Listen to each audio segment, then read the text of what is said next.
ডিসেম্বরের শুরুতে লন্ডনের লেস্টার স্কোয়ারে বিশ্বের অন্যান্য জনপ্রিয় মুভি ক্যারেক্টারগুলোর সাথে যোগ দিয়েছে রাজ ও সিমরান। এটিই লেস্টার স্কোয়ারে স্থাপিত প্রথম ভারতীয় চলচ্চিত্র ভিত্তিক মূর্তি। স্থানীয় খবরের কাগজ বা এই শহর সম্পর্কিত যে সমস্ত পেজ ফলো করি তাদের কোনো কিছু থেকেই এই খবরটা আগে থেকে পাওয়া যায়নি। ক্রিসমাসের লাইটস দেখতে যাওয়ার প্ল্যান তো হচ্ছিলই, কিন্তু আচমকা খবরটা দেখার পর স্বাভাবিকভাবেই মনে হয়েছিল, ইস, এই দিনটায় প্ল্যান করলে হতো না। তবে সত্যি বলতে কি, ওই দিন গেলে কি হতো কি না হতো তা কারোর জানা নেই।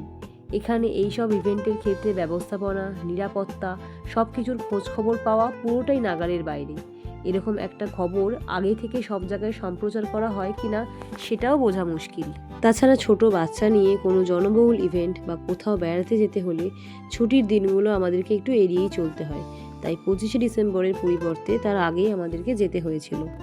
অ্যাপেল মার্কেট ছাড়িয়ে একটু এগোতেই মনে হলো, এখানে তো চারপাশে স্কোয়ারের ছড়াছড়ি, ট্রাফালগার স্কোয়ার, পিকাডিলি স্কোয়ার, তাহলে এই স্কোয়ারটার খোঁজও করে ফেলা যাক।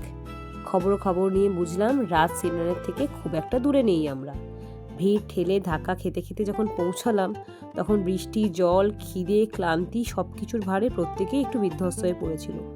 অপেক্ষার অবসান, মন তো ভারী খুশি, কিন্তু ভাবার বিষয়টা হলো স্ট্যাচুর সাথে আমাদের বলিউড বাদশার খানিকটা মিল পাওয়া গেলেও আমাদের নায়িকাকে কিন্তু একেবারেই চেনা যাচ্ছে না। তা সে কি আর করা যাবে। তৃষা ম্যাডাম আলু সেদ্ধ, গাজর, টমেটো সস সহযোগে এক ভেজিটেবল র্যাপ বানিয়ে এনেছিলেন। সেটা দিয়েই সন্ধে কাটিয়ে রাজ সিমরানকে বিদায় জানিয়ে পরের গন্তব্যের জন্য বেরিয়ে পড়লাম।